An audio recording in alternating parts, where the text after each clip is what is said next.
Reklamador kaayo ang mga lalaki sa performance sa kama sa ilang mga asawa. Kay lagi daw gatanga lang ug mura daw sila nakipagbugno og manikin. Or di ba kaha ikumpara nila ilang asawa sa usa ka bangkay nga di na gyud mulihok. Di daw sila maganahan.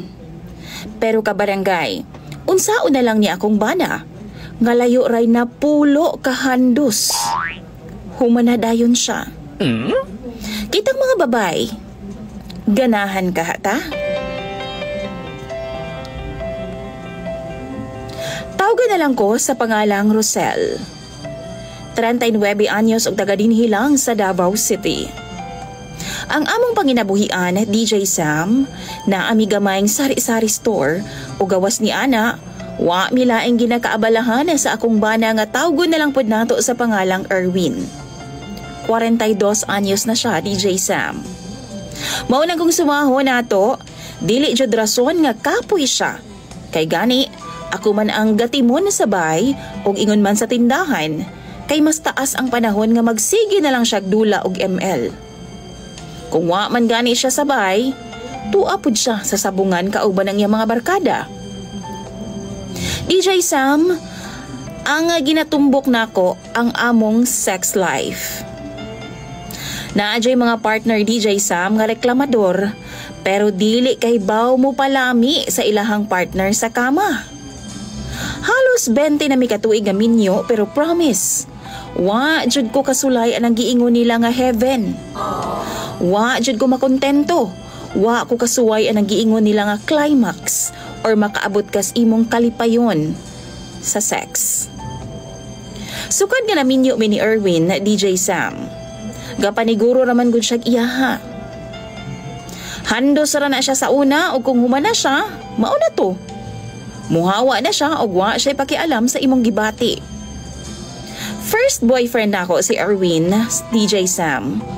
Maong abi jud nako nga kaning amo ang sex life mao jud ni ang normal. Apan dihang naga-share nami sa ako ang mga jumega. Murag lahi raman jud ang ako Abi na akong igo lang na akong serbisyuhan ang akong bana.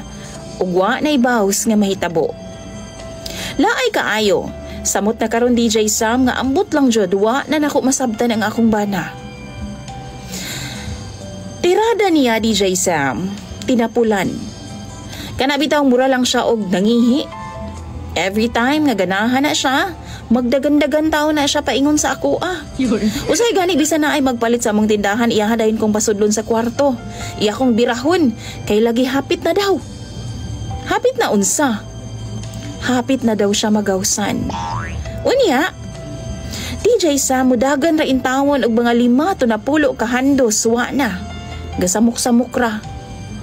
Naay kaisa, giistorya na ako siya about sa iyang problema. Hinuon, iya akong gibaharan nga bantay lang gyud daw ko niya inig kagabi Kay iya jud daw kong banat-banatan og pahilakon sa kalami. Wow. Abdan lagi daw mi og 2 ka oras sa kama, DJ Sam. Bali-balian daw ko niyag taman, kay puslan man daw nga reklamador ko. Rason pa niya nga mao daw gadali-dali siyag pagawas kay maluoy daw siya nako. Abi daw niyag kapuyan ko og dili ko ganahan nga ing anaon. Kay kung ana man lang di ay, sa sunod, dugayan na daw niya pag-ayo aron nga malingaw daw kog taman. Mao to na excite po din tawon ko DJ Sam. Niadto kog mall, kay magpalit lagig sexy nga sinina nga pangkay ang pobre. Giapila na lang po na kog sexy nga itnap. Gisuot siya na ako pagkagabi DJ Sam. Naligo pa ko daan bago kumisod sa kwarto kay excited lagi kaayo ko sa saad niya. Pagsud na ako sa kwarto DJ Sam, naatuod ang akong bana. Naka-boxer shorts ra, og manyakol kay siyag naong. Kapag kidhat-kidhat pa siya nako og gadiwal-diwal sa iyang dila. Ingon pa siya, na-amaze daw siya pag-ayo sa akong suot. Sexy daw kaayo ko, lami daw kaayo ug humot pagi daw kaayo ko. Way paglangay DJ Sam, gabugno na dayon ming duha.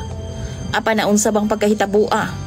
Nga mao pagani pag-start na mog kiss, nagawsa naman siya. Tungod sa akong kalagot DJ Sam, gigunting-gunting na ako nga akong sinina o gilaparo sa iyaha. Nangayo po siya sorry na ako og bawi na lang po daw siya next time. Unsay bawi? Nga mataghigayon nga matukaran siya, halos dili naman gani mo abot sa ganghaan na sa himaya. Kay nagtagas-tagas na sa log. Ambot DJ Sam, naglagot na ko sa akong bana. Niadtong milabayng semana lang, giingnan nako siya nga dili nako magpausab. Kay gasakit-sakit ra sa ulo. Gasol-hasol ra. Suko kay siya DJ Sam, kay ako ada ng responsibilidad isip asawa. O kung ana man lang daw, mayo pa daw mamayad na lang daw siya glaing babae. Kanang babae nga mulipay daw niya agtaman. Sa to pa, waday ko makapalipay niya. Nainsulto gid ko pag-ayo DJ Sam, pero wa na lang nako gitubayan kay kabaw kong hambog ra ang gadako sa kong bana.